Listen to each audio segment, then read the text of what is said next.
requested our separate roles to get it done. Even for what so he suggested. That's actually ಅದು ಮತ್ತೆ ಹೋದ್ರೆ ಸೀದಾ release ಆದ ನಂತರ ಫಸ್ಟ್ ಮಾಡಬೇಕಾ ಫೋಟೋಗ್ರಾಫ್ ಗೋ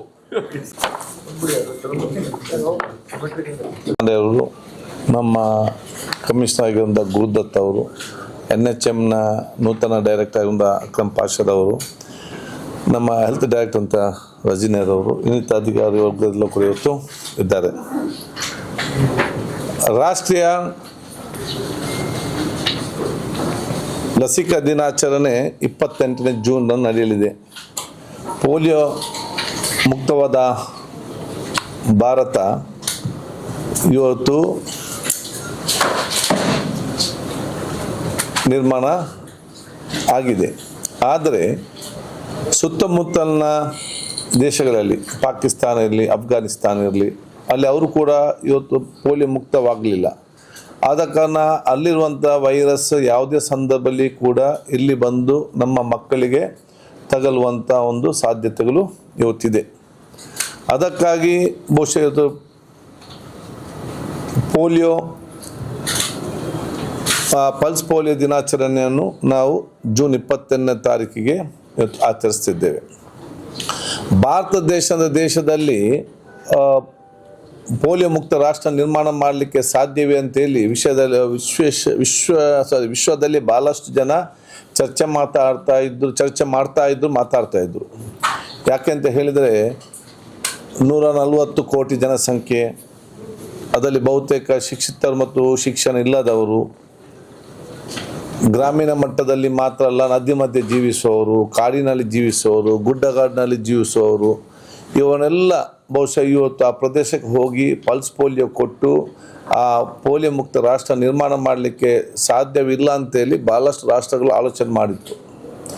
ಆದರೆ ನಮ್ಮ ದೇಶದಲ್ಲಿ ನಮ್ಮ ಎಲ್ಲ ಕೇಂದ್ರ ಸರ್ಕಾರ, ರಾಜ್ಯ ಸರ್ಕಾರದ ಪ್ರೋತ್ಸಾಹ, ನಮ್ಮ ಕೇಂದ್ರ ಆರೋಗ್ಯ ಇಲಾಖೆಯಲ್ಲಿ, ರಾಜ್ಯ ಆರೋಗ್ಯ ಇಲಾಖೆಯಲ್ಲಿ ಕೊಟ್ಟಂಥ ಮಾರ್ಗದರ್ಶನದಲ್ಲಿ ನಮ್ಮಲ್ಲಿರುವಂಥ ವೈದ್ಯರುಗಳು, ಅಧಿಕಾರಿ ವರ್ಗದವರು ಮತ್ತು ತಳಮಟ್ಟದ ಕೆಲಸ ಮಾಡುವಂಥ ನರ್ಸಸ್, ಆಶಾ ವರ್ಕರ್ಸ್, ANM ಇರಲಿ, ಇನ್ನಿತರ ಹೆಲ್ತ್ ವರ್ಕರ್ಸ್ ಇರಲಿ, ವಿವಿಧ NGOs, ಎಷ್ಟು ಸಂಘ ಸಂಸ್ಥೆಗಳಿದೆ, ಶಿಕ್ಷಣ ಇಲಾಖೆ ಏನಿದೆಯಾ, ವಿವಿಧ ಸೋಷಿಯಲ್ ಬೆನಿಫಿಟ್, ಈ ಎಲ್ಲ ಇಲಾಖೆಯ ಸಹಕಾರ ಪಡೆದುಕೊಂಡು ಬಹುಶಃ ಇವತ್ತು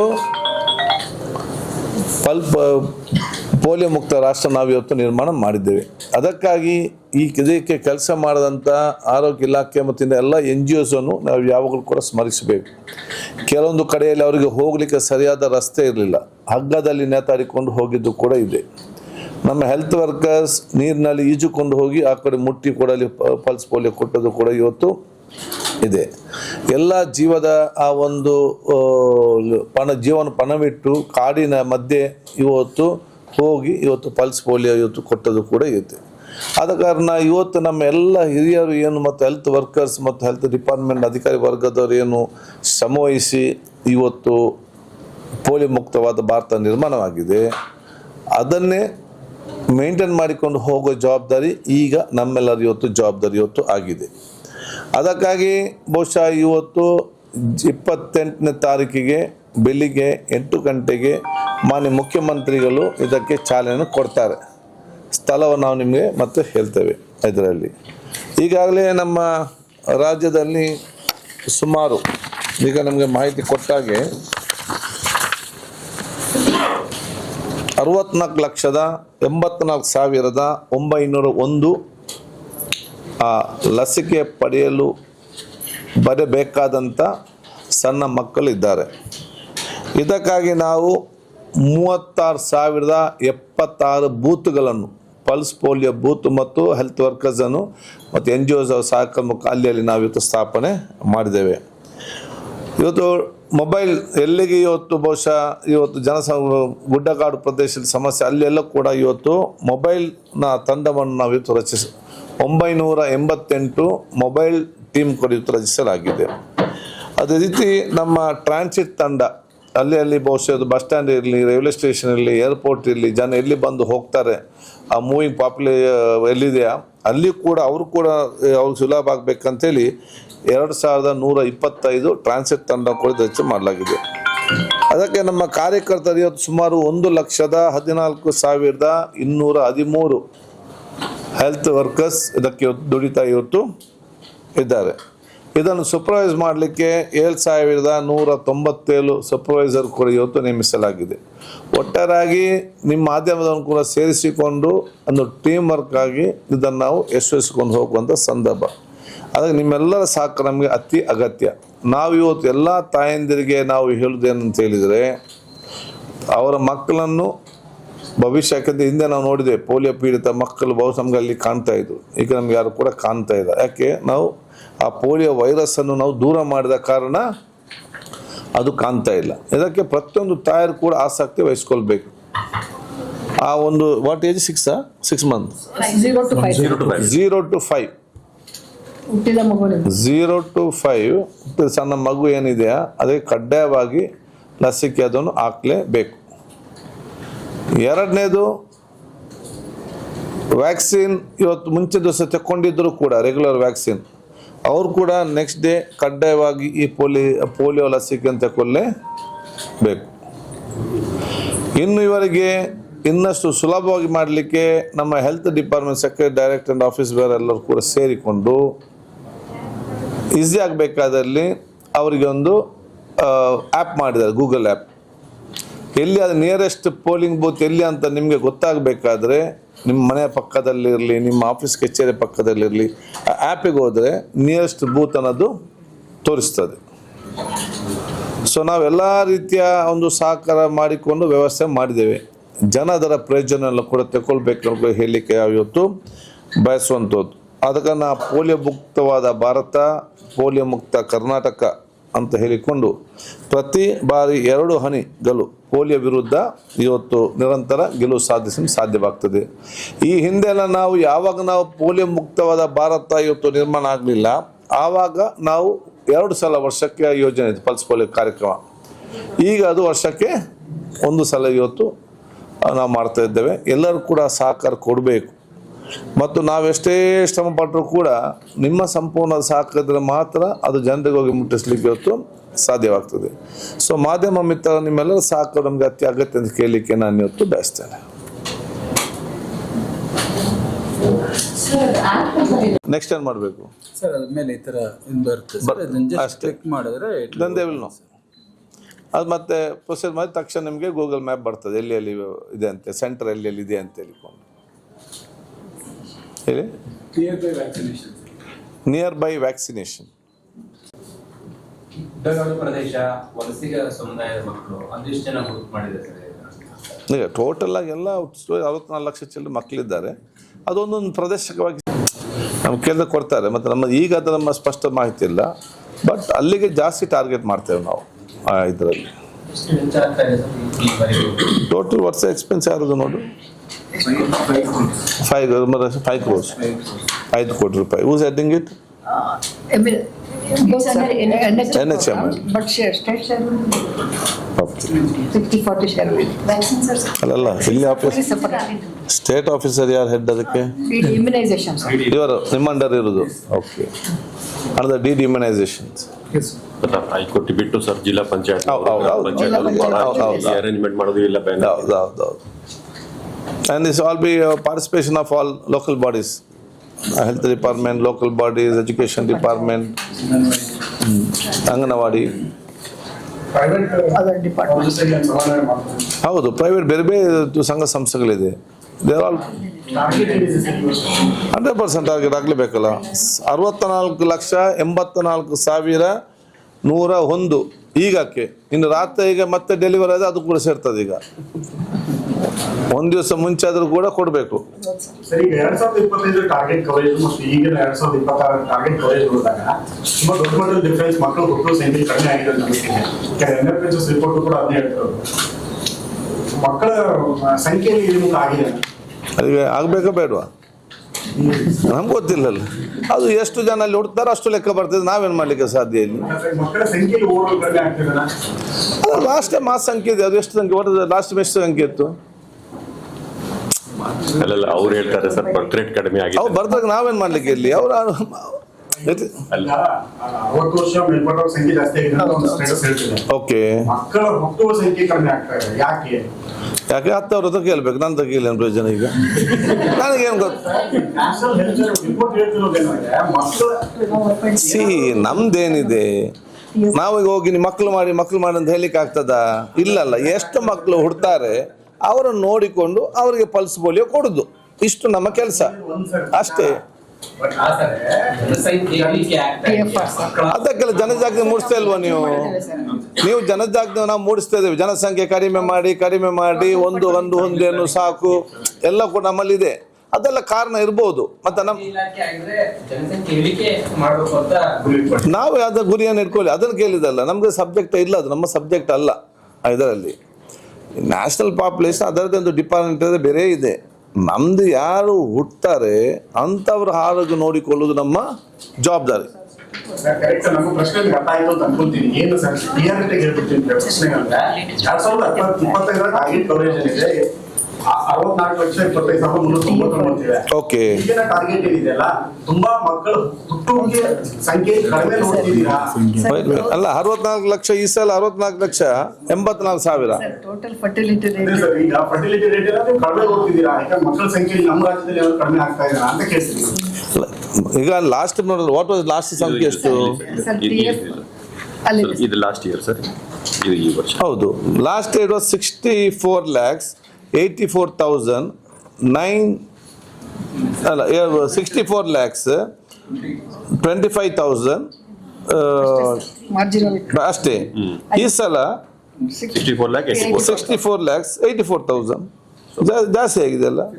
ಅವ್ರು ಹೇಳ್ತಾರೆ ಬಹಳ ಕಡಿಮೆ ಜಾಸ್ತಿ ಆಯ್ತು ಅಂತ ಹೇಳಿ ಅಂತ. ಅವರು ಇಂಕ್ರೀಸ್ ತುಂಬಾ ಕಡಿಮೆ ಇದೆ ಅಂತ ಟೋಟಲ್ ಇದು ರಿಸರ್ಚ್ ಮಾಡಿ ಹೇಳ್ತೇನೆ ನಾವು, ಸದ್ಯಕ್ಕೆ ಏನು ಗೊತ್ತಿಲ್ಲ. ಇದಕ್ಕೆ ಔಟ್ ಆಫ್ ಸಬ್ಜೆಕ್ಟ್ ನಮ್ದು ಇದಕ್ಕೆ. ಹೌದೌದು, 0 to 5 ಆವ್ರೇಜ್ ಅಲ್ಲಿ ಅವ್ರು ಹೇಳುವಂಥದ್ದು. ಅವರ ಇದು ಕ್ವಶನ್ ಕರೆಕ್ಟ್, ಮತ್ತೆ ಇಲ್ಲಿ ಜನ ನಾವು ರಾಂಗ್ ಇದ್ದೀವಿ, ನಮ್ದಲ್ಲ ಸಬ್ಜೆಕ್ಟ್. ಈಗ ಹೊರದೇಶಗಳಲ್ಲಿ ಪೋಲಿಯೋ ಇದು ಇರೋದಕ್ಕೆ ಸೊ ಇಲ್ಲಿ ಕಾರ್ಯಕ್ರಮ ಇದು ಜಾರಿ ಇರುತ್ತೆ. ಬಟ್ 2 ಸಲ ಇದಕ್ಕೆ ಒಂದ್ಸಲಿ ಅಂತ ಅದು ಯಾವ ರೀತಿ ಈಗ ಹರಡುವ ಕಾಯಿಲೆ ಅಲ್ಲ, ಸೊ ಯಾವ ರೀತಿ ಇಂಪ್ಯಾಕ್ಟ್ ಆಗುತ್ತೆ ಅಂತ ಹೊರದೇಶದಲ್ಲಿ? ನಮಗೆ WHO ಮತ್ತು ಇಂಥವು ಕೊಟ್ಟಂತ ನಿರ್ದೇಶನದ ಪರಗೆ ಇರ್ತದೆ. ಯಾಕೆ ಈಗ ಅಲ್ಲಿ ಟ್ರಾನ್ಸ್ಲೇಟ್ ಇರ್ತದೆ, ಅಲ್ಲಿಂದ ಇಲ್ಲಿಗೆ ಬರ್ತಾರೆ, ಇಲ್ಲಿಂದ ಅಲ್ಲಿಗೆ ಬರ್ತಾರೆ. ಎಲ್ಲಾದ್ರೂ ಒಬ್ಬರು ಬಂದರೂ ಕೂಡ ಮತ್ತೆ ಒಂದು ಬಂದರೆ ಮತ್ತೆ ವೈರಸ್ ನಿಲ್ಲಿಸಲಿಕ್ಕೆ ಆಗುವುದಿಲ್ಲ. ಒಮ್ಮೆ ವೈರಸ್ ಬಂದರೆ ಇದಕ್ಕೆ ಅದರ ಬಗ್ಗೆ ಬಹಳ ಜಾಗ್ರತೆ ಬೇಕು. ಅದಕ್ಕಾಗಿ ಇದನ್ನೆಲ್ಲ ಇದು ಮಾಡುವಂಥದ್ದು. ಅಲ್ಲೇನಾದ್ರೂ ನಿಂತ್ರೆ ಮುಂದಿನ ನಿರ್ಮಾಣಗಳಲ್ಲಿ ಮುಂದಿನ ವರ್ಷಗಳಲ್ಲಿ ನಿಲ್ಲಿಸ್ಬೋದು ಅಂತ. ಹೌದು, ಈಗ ನಾವು ಗಂಟೆ ಎಷ್ಟು ವರ್ಷ ಅಂತ ಆದರೆ ಒಂದು ಕ್ಲಾರಿಟಿ. ಮತ್ತು ಅಲ್ಲಿ ಒಮ್ಮೆ ದೂರ ಆದ್ರೆ ನಮಗೇನು ಪ್ರಾಬ್ಲಮ್ ಇಲ್ಲ. ಅದಕ್ಕೆ ಒಂದು ದೇಶ ಒಮ್ಮೆ ಪಲ್ಸ್ ಪೋಲಿಯೋ ಮುಕ್ತವಾಗಿ ಇಷ್ಟು ಘೋಷಣೆ ಆಗಲಿಕ್ಕೆ ಎಷ್ಟು ವರ್ಷ 0 ಇರಬೇಕು. ಅದರ ನಂತರ ಮುಕ್ತ ರಾಷ್ಟ್ರ ಅಂತ ಆಗ್ತದೆ. ಅದರ ನಂತರ ಇಷ್ಟು ವರ್ಷನ ಪ್ರಿಕಾಷನ್ ಮೆಜರ್ ನಾವು ತಗೊಳ್ಬೇಕು. ಸರ್, ಈಗ 28ಗೆ ಹಾಕಿಸ್ಕೊಳ್ತಿರೋರಿಗೆ ಆಲ್ಟರ್ನೇಟಿವ್ ಡೇಸ್ ಏನಾದ್ರು next day 2 days will give. ಅದು ನಾವು ಈಗ ಹೇಳಿಕ್ಕೆ ಹೋಗುದಿಲ್ಲ. ಮತ್ತು ಅವದೆಲ್ಲ ಹಾಕ್ಲೇ 28ಗೆ ಆಗ್ಬೇಕಂತ ಹೇಳುವಂಥದ್ದು ನಾವು. ನೀವೇನಾದ್ರೂ ಇಲ್ಲಿ 28, 29 ಉಂಟ ಅಂತ ಹೇಳಿದ್ರೆ ಎಲ್ಲ ಮಲಗ್ತಾರೆ 20 ನಾಳೆ ನೋಡುವ ಅಂತೇಳಿ. ಮಿಸ್ ಆದ್ರೆ ಇದೆ, ಮತ್ತೆ ಮಿಸ್ ಆಗಬಾರ್ದು. ಊಟ ಮಾಡಲಿಕ್ಕೆ ಮೇಗೆ ಮಿಸ್ ಆಗುದಿಲ್ಲ. ಮಕ್ಕಳಿಗೆ ಪಲ್ಸ್ ಪೋಲಿಯೋ ಕೂಡ ಮಿಸ್ ಆಗುದಾ?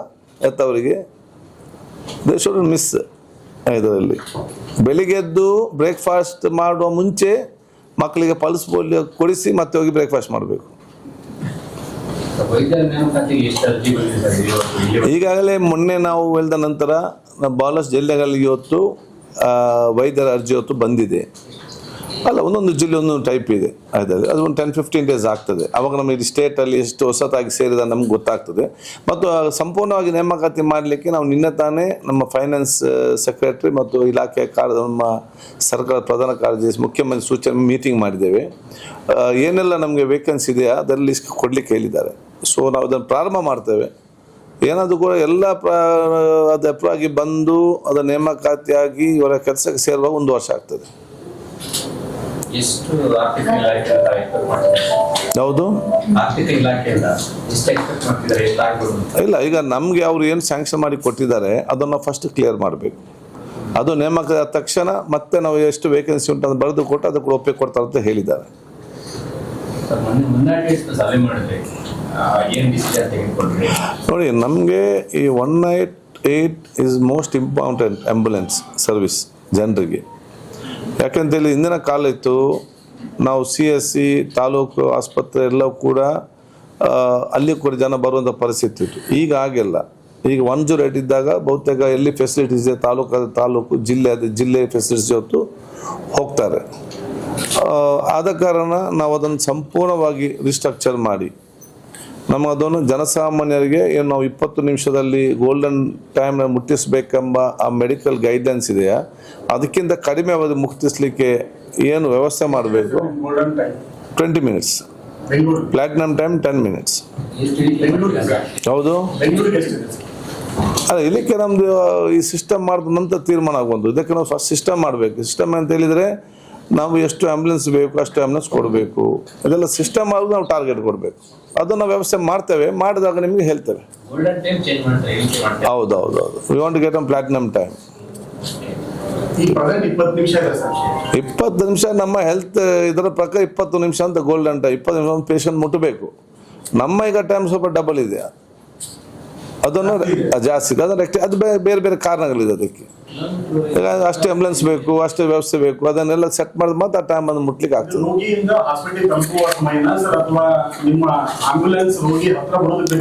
ರೋಗಿ ಹತ್ರ ಬಂದು ಮುಟ್ಟಿಸ್ಬೇಕು. ಈಗ 20 minutes should reach and you should take. ಒಮ್ಮೆ ಆಂಬುಲೆನ್ಸ್ ಮುಟ್ಟಿದ್ರೆ ಅವ್ನು ಸ್ಟೆಬಿಲೈಸ್ ಆಗ್ತಾನೆ. ಅಲ್ಲಿ ನಮ್ಮ ನರ್ಸ್ ಮತ್ತು ಇವರಿದ್ದಾರೆ, ಯಾರು ಟೆಕ್ನಿಷಿಯನ್ಸ್ ಇದ್ದಾರೆ.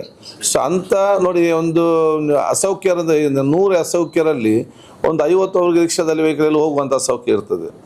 ಇನ್ನೊಂದು 30-20% ಮಿಡಲ್ ಟೈಪ್ನಲ್ಲಿ ಅವ್ರಿಗೆ ಅಷ್ಟು ರಿಸ್ಕ್ ಇಲ್ಲ, ಬರೀ ಟ್ರಾನ್ಸ್ಪೋರ್ಟ್ ಮಾಡಿದ್ರೆ ಕೂಡ ಸಾಕು.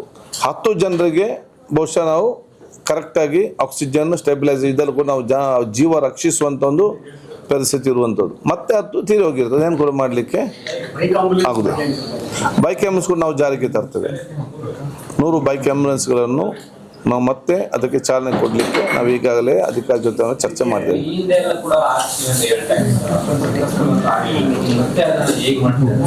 ಯಾವುದು ಬೈಕ್ ಆಂಬುಲೆನ್ಸ್ ಪ್ರಾರಂಭದಲ್ಲಿ ಕೂಡ ಸಕ್ಸಸ್ ಆದ ಕಾರಣವೇ ಅದು ಬೇರೆ ಬೇರೆ ರಾಜ್ಯದಲ್ಲಿ ಕೂಡ ಇವತ್ತಿದೆ. ಆದ ಕಾರಣ ನಾವು ಇಲ್ಲಿ ಕೂಡ ಸ್ಟಾರ್ಟ್ ಮಾಡ್ತೇವೆ.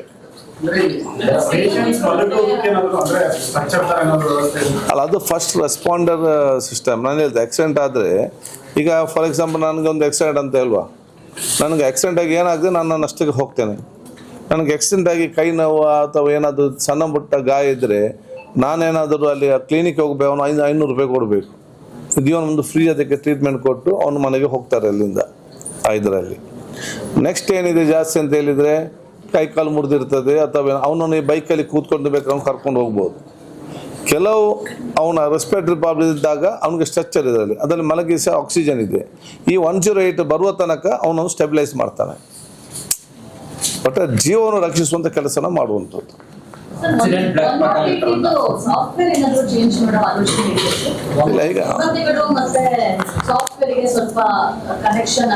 ಇಲ್ಲ, ಈಗಾಗಲೇ ಸರ್ಕಾರ ಸಾಫ್ಟ್ ಒಂದು ಆಗಿದೆ, ಅದನ್ನೇ ಅಪ್ಡೇಟ್ ಮಾಡ್ತಾ ಇದ್ದಾರೆ.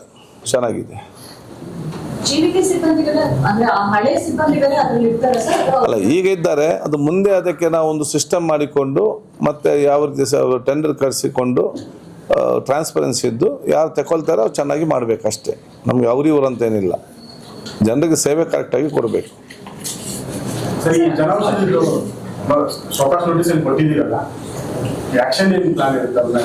ನೋಡಿ, ಜನೌಷಧಿ ಕೇಂದ್ರ ಅಂತ ಹೇಳಿದರೆ ಅದಕ್ಕೊಂದು ರೂಲ್ಸ್ ಆ್ಯಂಡ್ ನಿಯಮ ಇದೆ, ಅದಕ್ಕೆ ಅನುಗುಣವಾಗಿ ಇರಬೇಕು. ಯಾಕಂತ ಹೇಳಿದರೆ ನನಗೆ ಫಾರ್ ಎಕ್ಸಾಂಪಲ್ ನಾನೊಂದು ಜನೌಷಧಿ ನಡೆಸ್ತೇನೆ, ನೀವೊಂದು ಪೇಷಂಟ್ ನನ್ನ ಹತ್ರ ಬರ್ತೀರಿ ಮದ್ದಿಗೆ. ನನಗೆ ಸರ್ಕಾರದ ಗೈಡ್ಲೈನ್ಸ್ ಇದೆ, ಯಾವ ಜನೌಷಧಿ ನನ್ನ ಅವ್ರು ಸಪ್ಲೈ ನನಗೆ ಮಾಡ್ತಾರೆ. ಯಾಕೆ ಅವ್ರು ಸಪ್ಲೈ ಮಾಡ್ತಾರೆ? ಕ್ವಾಲಿಟಿ, ಅದರ ಕಂಪೆನಿ, ಅದು ಎಲ್ಲ ನೋಡಿಕೊಂಡು ನನಗೆ ಸಪ್ಲೈ ಮಾಡೋದು. ನಾನು ಈ ಒಂದು ಔಷಧ ಜೊತೆಯಲ್ಲಿ ಯಾರ 4 ಪ್ರೈವೇಟ್ ಕಂಪನಿಯವರು ನನ್ನ ಹತ್ರ ಬರ್ತಾರೆ ಅಂತ ಹೇಳಿಕೊಂಡು ಅವರ ಮದ್ದು ಕೂಡ ನಾನು ತಗೊಂಡು ಯಾರು ಒಪ್ಪಿಗೆಯಲ್ಲಿ ತಗೊಳ್ಳೋದು? ಒಂದರ ಡ್ರಗ್ ಕಂಟ್ರೋಲ್ದು ಒಪ್ಪಿಗೆ ಬೇಕು ಅಥವಾ ಫುಡ್ ಸೇಫ್ಟಿ ಯಾರ್ದು ಒಪ್ಪಿಗೆ ಬೇಕಲ್ಲ. ಯಾರ ಒಪ್ಪಿಗೆ ಇಲ್ಲದೆ ಯಾವ ಒಂದು ಕಂಪನಿಯನ್ನು ಬಂದು ಇವರಿಗೆ ಕಡಿಮೆ ದುಡ್ಡಲ್ಲಿ ಮದ್ದು ಕೊಡ್ತಾ ಅಂತ ಹೇಳಿಕೊಂಡು ಇದಂತಲ್ಲಿ ಇಲ್ಲಿ ಅಂಗಡಿಯಲ್ಲಿ ಇಟ್ಟು ಇದೊಂದು ಜನರಿಗೆ ಏನು ಅನಿಸ್ತಾರೆ, ಜನೌಷಧ ಅಂತ ಹೇಳಿದ್ರೆ ಅಫಿಷಿಯಲ್ ಇದು ಗೌರ್ಮೆಂಟಿದ್ದು ಅಂಗಡಿ ಎಂಬ ಭಾವನೆ ಜನ ಅವ್ರಿಗೆ ಗೊತ್ತಿಲ್ಲ, ಇದು ಬೋರ್ಡು ಮಾತಾಡೋದು ಅಂತೇಳಿ. ಬೇರೆ ಅವರೇ ಅದನ್ನು ನಡೆಸೋದು. ಆಯ್ತು, ಅವರಲ್ಲಿಗೆ ಬಂದಾಗ ಜನರಿಗೆ ಯಾವ ಯಾವ ಔಷಧಿ ಕೊಟ್ಟರೆ ಯಾರು ಕಾರಣಕರ್ತರು ಇದಕ್ಕೆ?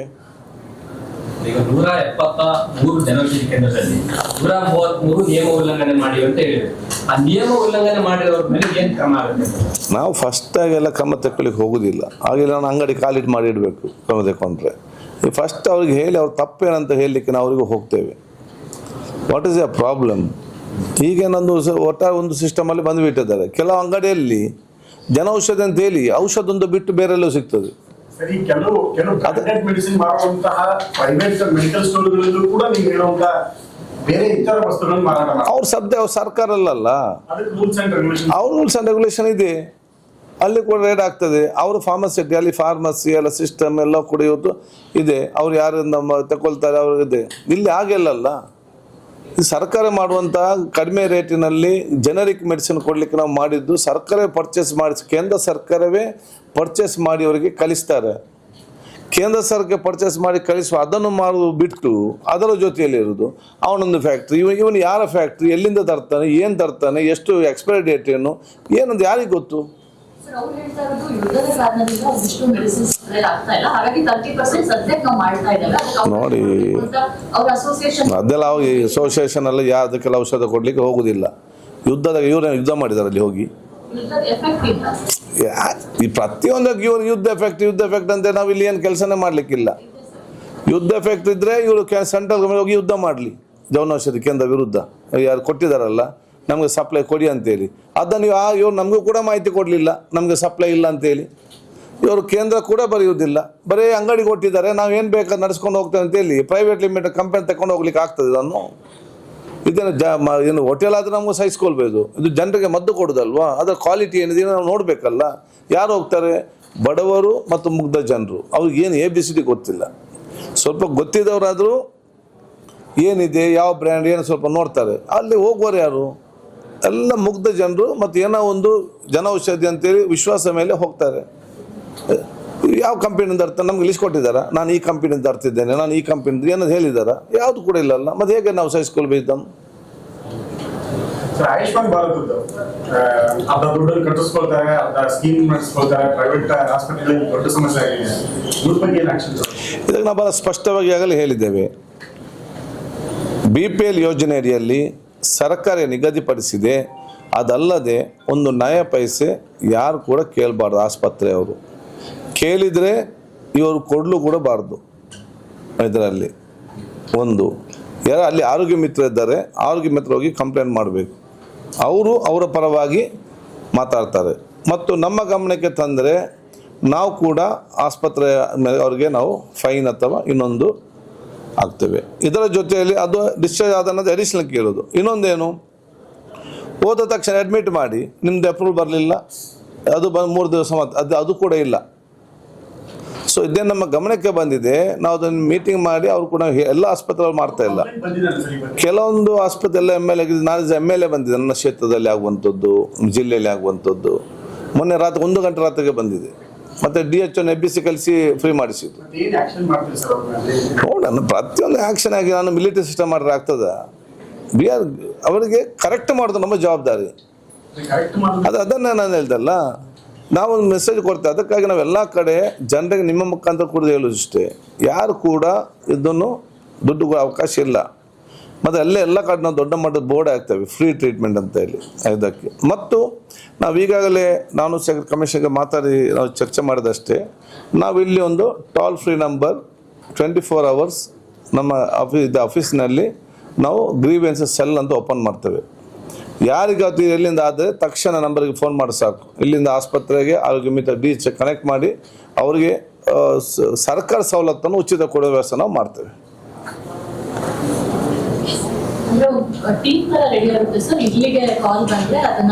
ಹೌದು, ಇಲ್ಲಿ ನಾವು ಸೆಂಟರ್ ಒಂದು ಗ್ರೀವೆನ್ಸ್ ಸೆಲ್ ಅಂತ ಮಾಡಿಕೊಂಡು ಇಲ್ಲಿಗೆ ಕಾಲ್ ಬಂದ ತಕ್ಷಣ ಆ ಕನ್ಸರ್ನ್ DHO ಅಲ್ಲಿ ಆರೋಗ್ಯ ಮಿತ್ರ ಯಾರು ಮತ್ತು ಆಸ್ಪತ್ರೆ ಯಾಕೆ ಮಾಡ್ತೀವಿ ಅದು ಬರೀ ಇದಕ್ಕಂತಲ್ಲ, ಯಾವುದಕ್ಕೂ ಕೂಡ. ಫಾರ್ ಎಕ್ಸಾಂಪಲ್ ನಾನೊಂದು ಆಸ್ಪತ್ರೆಗೆ ಹೋದೆ, ಅಲ್ಲಿ ಎಕ್ಸ್ರೇ ಮಿಷಿನ್ ಹಾಳಾಗಿದೆ, ಇದರಲ್ಲಿ ಅದನ್ನು ಹೇಳುವುದಿಲ್ಲ. ಸರಿ ಮಾಡಿದಲ್ಲ ಅವನು ಕೆಲಸ ಇರೋದು, ಸರಿ ಮಾಡಿ ಕೆಲಸ ಇರೋದಿಲ್ಲ, ನಮ್ಗೆ ಗೊತ್ತಿಲ್ಲ. ಹಾಗೇನು ಪೇಷಂಟ್ ಅಲ್ಲಿ ಹೋದಾಗ ಈ ಆಸ್ಪತ್ರೆಯಲ್ಲಿ ಈ ಒಂದು ಎಕ್ಸ್ರೇ ಮಿಷಿನ್ ಹಾಳಾಗಿದೆ ಅಂತ ಹೇಳಿದರೆ ನಾವು ಕೇಳ್ತೇವೆ ಯಾಕೆ ಹಾಳಾಗಿ ವಾಟ್ಸ್ ಪ್ರಾಬ್ಲಮ್, ಸಣ್ಣ ಅಲ್ಲಿ ಸರಿ ಮಾಡಿಸ್ಬೋದು, ಯಾಕೆ ಮಾಡೋದಿಲ್ಲ. ಸೊ ಎಕ್ವಿಪ್ಮೆಂಟ್ ಹಾಳಾಗಿದ್ರು ಕೂಡ ನಮ್ಮ ಗಮನಕ್ಕೆ ತರ್ಬೋದು ಯಾರು ಹೋದರೂ ಕೂಡ ಇದರಲ್ಲಿ. ಜನರಲ್ ಆಸ್ಪತ್ರೆ, ತಾಲೂಕು ಆಸ್ಪತ್ರೆಗಳಿಗೆ MRI ಏನಾದ್ರು ಬರುತ್ತೆ? ಇದೆ ಅಲ್ಲ, ಈಗಾಗಲೇ ಕೆಲವೊಂದು ಕಡೆ ಇದೆ ಮತ್ತು ಈಗಾಗಲೇ ಕೆಲವು ಬರ್ತದೆ. PPP ಮಾಡೆಲ್ ಅದನ್ನು ಮಾಡ್ತಾ ಇದ್ದಾರೆ. ಸರ್, ಈ ನಂಬರ್ ಇದು ಮಾಡಿದ್ದಾರೆ ಗ್ರೀವಿಯನ್ಸ್ ಸೆಲ್ ಅಂತ ನಂಬರ್ ಅದು ನಮ್ಮ ಇಲಾಖೆ ಮುಖಾಂತರ ಅಪ್ಲೈ ಮಾಡಿದ್ದಾರೆ. ಬಂದ ತಕ್ಷಣ ನಿಮಗೆ ಕೊಡ್ತೇವೆ. ಎಷ್ಟು ದಿನ ಸರ್ ಲಾಂಚ್ ಮಾಡೋಣ ಸರ್, ಒಂದು ದಿವಸ ಹೌದು. ಅವ್ರು ಕರೆದ್ಬಿಟ್ಟೆ ಲಾಂಚ್ ಮಾಡೋಣ ಸರ್. ಆದಷ್ಟು ಬೇಗ ಹೇಳ್ತೇವೆ. ಸರಿ, NCERT ಅವರು ಪಠ್ಯದಲ್ಲಿ ಕೆಲವೊಂದಿಷ್ಟು ಸಮತೋಲನ ಆಹಾರಗಳ ಬಗ್ಗೆ ಸಾತ್ವಿಕ ಆಹಾರವನ್ನು ಮಾತ್ರ ಹೇಳಿ ಮಾಂಸಾಹಾರವನ್ನು ಕಡೆಗಣಿಸುವಂತದ್ದಾಗಿದೆ. ತಮ್ಮ ಗಮನಕ್ಕೆ ಬಂದಿರಬಹುದು. ಇಂತಹ ವಿಚಾರಗಳಿಗೆ ಯಾಕಂದ್ರೆ ಮಕ್ಕಳು ಓದುವ ಟೆಕ್ಸ್ಟ್ ಬುಕ್ ಆಗಿರೋದ್ರಿಂದ ಹಾಗೇನು ಹೇಳ್ತಿದ್ದೀವಿ ನೋಡಿ, ಆರೋಗ್ಯಕ್ಕೆ ಪೂರಕವಾದ ಆಹಾರವನ್ನು ತಿನ್ನಿ ಅಂತ ನಾನು ಹೇಳುವಂಥದ್ದು. ಸಸ್ಯಾಹಾರ ಮಾತ್ರ ಅವರು ಉಲ್ಲೇಖ ಮಾಡ್ತಾರೆ, ಮಾಂಸಾಹಾರವನ್ನು ಅದರಲ್ಲಿ ಮೆನ್ಷನ್ ಕೂಡ ಮಾಡೋದಿಲ್ಲ. ರಾಜ್ಯ ಪಠ್ಯಕ್ರಮದಲ್ಲಿ ಒಂದು ವಿಚಾರ, NCERT ಪಠ್ಯದಲ್ಲಿ ಒಂದು ವಿಚಾರ ಆಗ್ತಾ ಇದೆ. ಶಿಕ್ಷಣ ಮಂತ್ರಿಗೆ ಮಾತಾಡ್ತೇನೆ ನಾನು. ಸರ್, ಮಂತ್ರಿ ಸ್ಥಾನಕ್ಕೆ ಲಾಬಿ ಮಾಡಬಾರ್ದು ಅಂತ ಹೈಕಮಾಂಡ್ ಸೂಚನೆ ಕೊಟ್ಟಿದೆ. ಹೌದು, ಈಗ ಪಲ್ಸ್ ಪೋಲಿಯೋ ಕಾರ್ಯಕ್ರಮ, ಈಗ ಪೊಲಿಟಿಕ್ಸ್ ಇಲ್ಲ, ಓನ್ಲಿ ಪೋಲಿಯೋ. ಅಲ್ಲಿಗೆ stop. PO LIO stop. Politics ಮತ್ತೆ ನೆಕ್ಸ್ಟ್.